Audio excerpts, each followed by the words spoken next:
আজকে বাংলাদেশের যে সংকট তৈরি হয়েছে, বিশেষ করে শেখ হাসিনার পতন পরবর্তী ভারতের সাথে যে বাংলাদেশের সংকট, আমরা মনে করি যে সেই সংকটের জন্য দায়ী ভারত।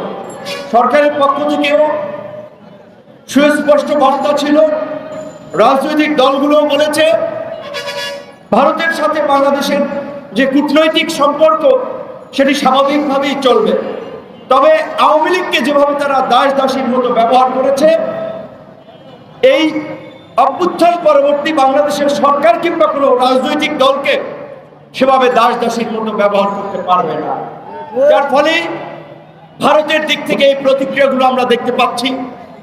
বাংলাদেশকে নিয়ে সংঘবদ্ধভাবে ভারতের গণমাধ্যম, তাদের রাজনৈতিক দলের নেতৃবৃন্দ, নাগরিক সমাজ সংঘবদ্ধভাবে অপপ্রচার এবং প্রপাগান্ডা চালাচ্ছেন যে বাংলাদেশে সংখ্যালঘুদের উপরে নির্যাতন হচ্ছে, নিপীড়ন হচ্ছে, মন্দির ভাঙচুর হচ্ছে, যা একেবারেই ভিত্তিহীন এবং অসত্য।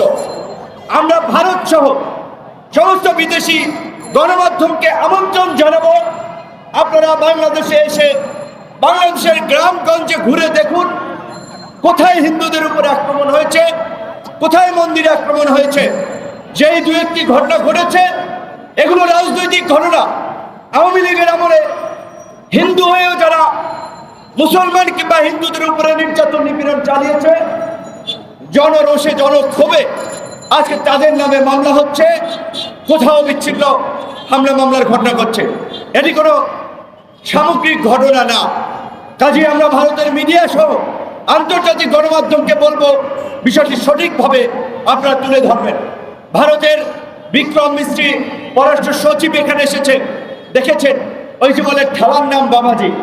আগে যারা আসতো পায়ের উপরে পা তুলে কথা বলতো, এখন দেখেছেন তো বাংলাদেশের পররাষ্ট্র সচিবের সাথে কথা বলে বিনয়ের সাথে মার্জিত ভাবে।